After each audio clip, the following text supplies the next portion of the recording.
Previously on the road to Tekken 8. We have covered information on history before Tekken and events during Tekken 1, 2, and 3, and then it continues.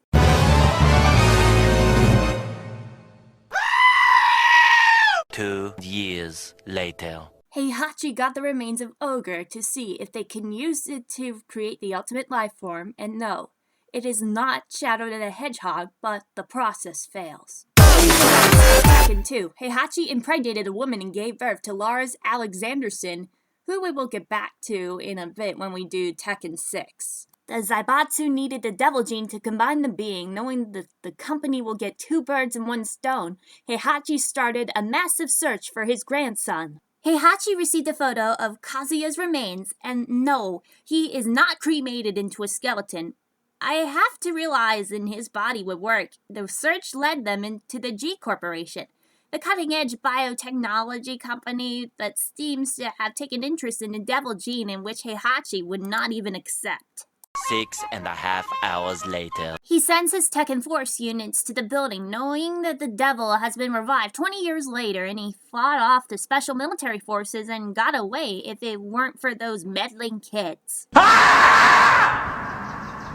Kazuya only had a fragment piece of the devil gene, as part of it was destroyed by Heihachi, and it's a turmoil. He hopes to look for his son for the evil power for himself. After being absolutely livid, Heihachi announced the 4th King of Iron Fist tournament, putting the entire Mishima Empire at the winning prize, knowing that his son would join, but also the revenge-seeking grandson. Just then, as Ling Xiaoyu was training in the gym and noticing a text from an anonymous user of Heihachi's true nature and colors, and it was Jin. She texted back hoping he would know, but never did. After this, Jin was fighting off the Tekken Force and was sedated and captured. meanwhile, Kazuya entered the boxing ring arena to fight Heihachi, and if his son wins, he will bring him to Jin. And that's what he did. a few minutes later. Heihachi brought him to the Mishima State Hamaru, where Jin is tied up in chains, suppressing his powers. Devil is surprised that his half-self is still there. After using telekinesis to push Heihachi away, the devil decided to take away Jin's power, but due to Kazama blood, Kazuya's consciousness intervened and became one with the devil. After his father told him to rise up from the nightmare, he broke free, and once he kills his father in Mortal Kombat, he will be free himself! After beating his father, Heihachi decided to beat Jin in Mortal Kombat to get his devil gene, but he overpowers him as Jin was about to deliver the final blow. Jun Kazama, aka the Angel, appears and stops him because this is not what he wanted, and he thanks his mother and he flies away. Meanwhile, G-Corp sent Jet 4 robots to kill Heihachi and Kazuya. After a while Kazuya let Heihachi face the robots alone, and one of them self-destructs and blows up the estate, and the Raven announces that the world Heihachi is gone. However, he was resurrected in Tekken 5, which we'll get to in the next video. Because of it, a mysterious entity takes over the company after waking up from his slumber. And that ends Tekken 4. Now let's go over the characters that participated, but also Anna's whereabouts are unknown after getting Nina's memory back after visiting her father's tombstone she is training. Back in his homeland of Korea, Hwoarang was drafted into the military and assigned to a Spec Ops unit. And although his success in various missions were highly regarded, his penchant for disobeying rules and orders gave his senior officers more than a few headaches, and he felt a strange emptiness with them. And he recalled longingly of the days hustling money in street fights, and from hand-to-hand combat, and his fight against Jin Kazama. And the military could not quell these yearnings. And one day, the announcement of the next tournament reached Hwoarang's ears. And for the first time in years, the blood began to stir, and he would defeat Jin, Heihachi Mishima, and anyone else who dared to stand in his way, claiming Mishima Zaibatsu on his own. And he was bursting with anticipation, and Hwoarang leapt out from the military base and headed for the tournament. After the events of the King Iron Fist Tournament 3, King II discovered that his Master Armor King had been killed in a bar brawl, and King II swore revenge and led the perpetrator, Craig Marduk, was serving time in an Arizona state penitentiary, and upon Marduk's release, thanks to bribes paid by King II himself from his pro wrestling business, he sent a plane ticket and article about the King of Iron Fist tournament forwarded him, and he waited for Marduk at the tournament. Ling Xiaoyu was a junior at Mishima High School. She still lived, studied, and trained hard as a ward of the Mishima Zaibatsu, but lacking any particular goals, she grew tired of her everyday routines. And however, one day she received an anonymous email that warned her of Heihachi's evil intentions and the danger to her life. So, Xiaoyu replied to the email, and she did not receive any further messages from the anonymous individual, and her intuition told her that Jin Kazama had been missing since the last tournament. Could have been the message. And she believed that the message started to suspect Heihachi in the Mishima Zaibatsu. And upon hearing the tournament of the next announcement, Xiaoyu made the decision to enter, hoping to be reunited with Jin and to unveil the truth behind Heihachi in the Mishima Zaibatsu. Martial Law was a successful businessman, and he managed a newly established dojo and even owned a nationwide Chinese fast food chain called Martial China. Unfortunately, he lost a franchise war against a competitor and had to declare bankruptcy a year later. And unable to deal with his failure, Marshall fell into depression and spent his days at home in a drunken haze. And one day, a notice for the King of Iron Fist Tournament 4 arrived at his doorstep, and Marshall's eyes flashed with renewed vigor. And after a month of intense training, he beat himself back into top physical shape. And he said to himself, "This is it." The fire within raged hotter than ever before. Paul Phoenix went undefeated through the entirety of the third King of Iron Fist tournament and was even victorious against Ogre. And swelling with pride, Paul returned back to his house. And his happy ending was short-lived, and unknown to Paul, Ogre morphed into his second form, True Ogre, and the tournament continued after he had departed from it. And although Paul asserted that he was the true champion of the King of Iron Fist Tournament 3, a few believed him, and even those that did eventually grew tired of his attitude, and friends and admirers had slowly disappeared. And the dojo eventually went out of business from lack of students. And one day, Paul came across a newspaper flyer announcing King of Iron Fist Tournament 4, and he was burning with desire to win this tournament.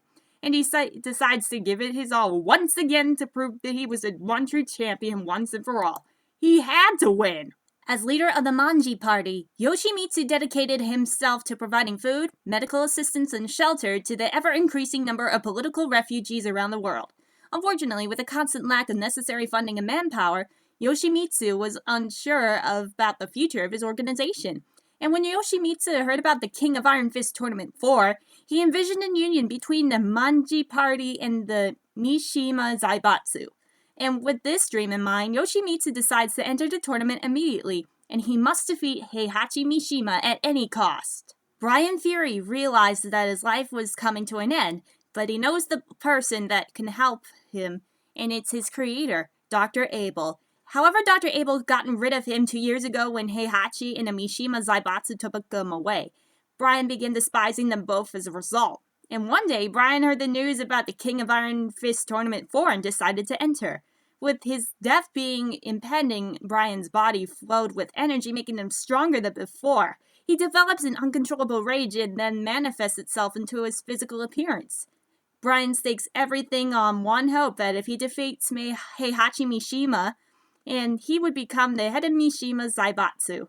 And if this is all going according to plan, Brian would order Dr. Abel to change his body, thus becoming the most incredible being in existence once again. Although Eddie Gordo was a playable character in Tekken 4, he wasn't an actual participant in the tournament, and it was implied that Eddie had disappeared during the 4th tournament to seek vengeance against the person who was responsible for the death of his father. Later it turned out to be Kazuya Mishima, and his student, and also the granddaughter of his master, Christy Monteiro, entered the King of Iron Fist Tournament 4 to find Eddie, as this was the only clue that can lead her to him. Julia Chang was a college student studying archaeology, and one day she discovered that her native homeland was in danger of being covered by an encroaching desert.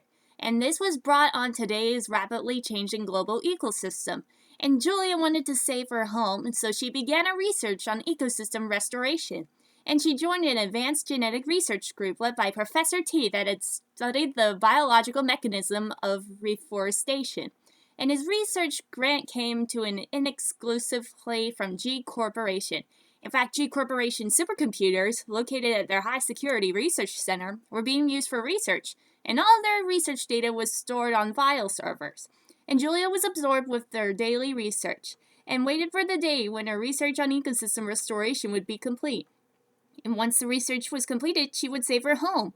And one day, she learned from Professor T that the project was on hold indefinitely. The Mishima Zaibatsu attacked the G Corporation's high-security research center and stole all of their project data. Julia didn't know a thing about G Corporation's secret research projects, nor did care about them. And yet she knew that she had to retrieve her data from the Mishima Zaibatsu in order to save her home from becoming a desert in a few years' time. And she searched the internet to gather information regarding the Mishima Zaibatsu. And her eyes lit up when she saw a page announcing the King of Iron Fist Tournament 4. After losing to Paul Phoenix in the last tournament, Kuma II realized that he had lost touch with his animal roots. As long as he was Heihachi's pet, he would be unable to harness the power of his natural instincts, no matter how much he trained. And determined to revive his wild instincts, he trained by himself in the mountains of Hokkaido. And life in the wilderness was more brutal than any training Kuma II went through with Heihachi. And despite this, Kuma II continued his harsh regimen because he was burned with the desire to beat Paul Phoenix, and his efforts paid off, and his skills improved dramatically to the point where he developed his own attacks. And one thing Kuma II could not get rid of, however, was his habit of watching TV. And he went down to the village, so every so often he would watch TV through the windows of the villagers' houses, much to the surprise of the villagers. After waking from hibernation during his second year of training, Kuma went down to the village as usual to watch some TV. And when he looked through the window of one house, he saw a commercial announcing the King of Iron Fist Tournament 4. And Kuma's instincts raged for battle, and he was headed for the tournament site. And Paul would be at the tournament without a doubt, as Kuma II was determined to defeat him. After Lee Chaolin betrayed Heihachi and sided with Kazuya at the King of Iron Fist Tournament 2, Lee was expelled from the Mishima Zaibatsu. And for quite some time, thoughts of revenge consumed Lee. Eventually, he realized that it was pointless to kill an old man who probably had a few years left in his life at best. And with that realization, Lee distanced himself to fighting and moved into a mansion in the Bahamas to lead a solitary life. And one day he discovered a huge sell-off of G Corporation stock online, and his intuition told him that if something had happened within the company, and his intuition was right. And he hacked into their classified computer network and accessed their internal corporate communications. And Lee learned that the Mishima Zaibatsu attacked G Corporation and caused significant damage to the research facilities. He also came across information that a new life form under development by the Mishima Zaibatsu would be completed by next year. In order to complete the life form, however, it appeared that they were missing a critical component. And oddly enough, an announcement was made for the King of Iron Fist Tournament 4 around the same time, and Lee's fading passion for fighting was rekindled, along with the resentment towards the Mishima clan. In order to prevent the Mishima Zaibatsu from discovering his true identity, Lee signed up for the tournament online under a false name as an additional measure to mask his identity. He dyed his gleaming hair silver purple, going by the name Violet. Lei Wulong's life was consumed by usual police work, and unfortunately for him, his living girlfriend got fed up with Lei's workaholic lifestyle and dumped him in favor of Lei's assistant. Ironically, the assistant acted as a liaison for Lei whenever she wanted to get in touch with him at work. And when Lei found out about this, he became extremely depressed. And around the same time, Lei botched an operation to bring his crime syndicate to justice. Lei failed to capture an agent of the syndicate, who would have been enabled the police to take down for the syndicate's boss, and the failure cost the police force 2 years worth of intense undercover investigations. And rival detectives who were jealous of Lei's stellar case record saw this was an opportunity to damage Lei's career. Unbeknown to Lei, the reporters reported to Lei's superiors that he botched the operation by allowing personal affairs to affect his job performance. As a result of this betrayal, Lei wound up on a 1-month suspension from active duty. And during his suspension, Lei learned from an informant that the syndicate was plotting to assassinate a boxer participating in the King of Iron Fist Tournament 4. The syndicate apparently hired an assassin for the hit, and Lei thought that he could gain valuable information from the boxer about the syndicate. If it went as planned, he would also capture the assassin and establish a plausible connection between the assassin and the syndicate, and Lei reasoned that this would aid efforts to bring the syndicate down, and Lei entered the tournament with hopes of redeeming his honor. After the King of Iron Fist Tournament 2, the Mishima Zaibatsu used Nina as an experimental test subject for the cryogenetics research. And 15 years later, Nina was released from the cryosleep and appeared in the third tournament. And she fought through the tournament while suffering from cryosleep-induced amnesia. And since then, Nina disappeared from the reaches of the Mishima Zaibatsu to spend her days carrying out missions as a contract assassin. And to this day, she has been unable to regain memories of Anna or her personal life. And as a woman without memories or close relations, the only person Nina could count on was herself. Carrying her hits for this profit was the only reality she could rely on. And one day, Nina received a new contract from a mafia organization. The target of the contract was Steve Fox, a world boxing champion. And with a little research, Nina discovered that Fox was a participant of the King of the Iron Fist Tournament 4, and Nina had set her sights on completing a new mission and infiltrated the tournament. Panda is given her own story, and it chronicles Panda as missing Kuma's the second somewhat, and throughout her prologue, she is seen thinking about Kuma. Meet Christy Monteiro, the granddaughter of the legendary capoeira master. The master to Eddie Gordo, who taught him in the art of the capoeira during his time in prison. And while in prison, Eddie swore an oath to the master to pass on the art of capoeira to his granddaughter, and Eddie sought out Christy shortly after his return from the King of Iron Fist Tournament 3, and he taught her the art of capoeira, just as he promised his master, and after only 2 years of tutelage, Christy became an impressive fighter, and soon after, Eddie abruptly disappeared, leaving Christy only with the words, "Those responsible for my father's death must pay." And troubled by his sudden mysterious disappearance, Christy pursues Eddie, her only lead, the King of Iron Fist Tournament 4. Meet Craig Marduk. Undefeated for 4 years in the professional circuit, Craig Marduk was once a respected and feared veiled turtle fighter. And, however, Craig was expelled from the professional ranks after being linked into a minor scandal. Bitter against his peers in society, Craig's wrath consumed his soul. And one day, Craig started a bar brawl in Arizona and killed an opponent during the fight, which turned out to be Armor King, and convicted for his second-degree manslaughter. And Craig was sentenced to 10 years in the state penitentiary. And 2 years later, Craig was mysteriously released from prison, and some anonymous benefactor had apparently paid off numerous judiciaries to arrange for Craig's release. An envelope was delivered to Craig shortly after his release, and he opens the envelope to find a plane ticket and an article about King of Iron Fist Tournament 4. Meet Steve Fox, a young British boxer enjoying his run in the middleweight champion of the world. Adopted during infancy, Steve sought the identity of his biological parents, as well as the origin of the scar on his arm.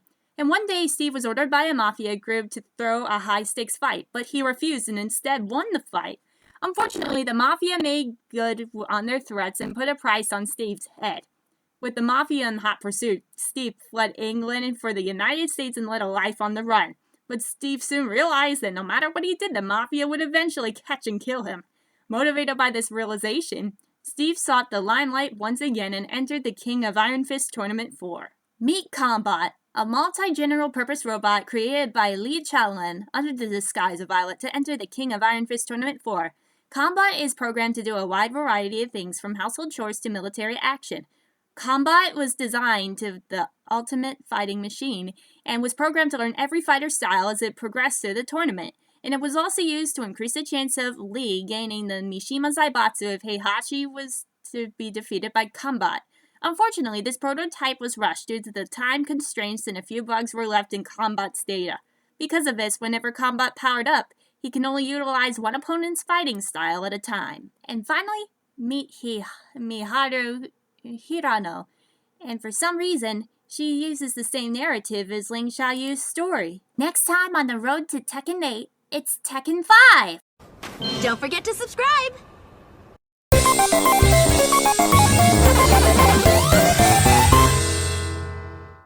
Thanks for watching. Don't forget to like and subscribe. This video is a pain more than it should have. so I'm splitting it into two parts.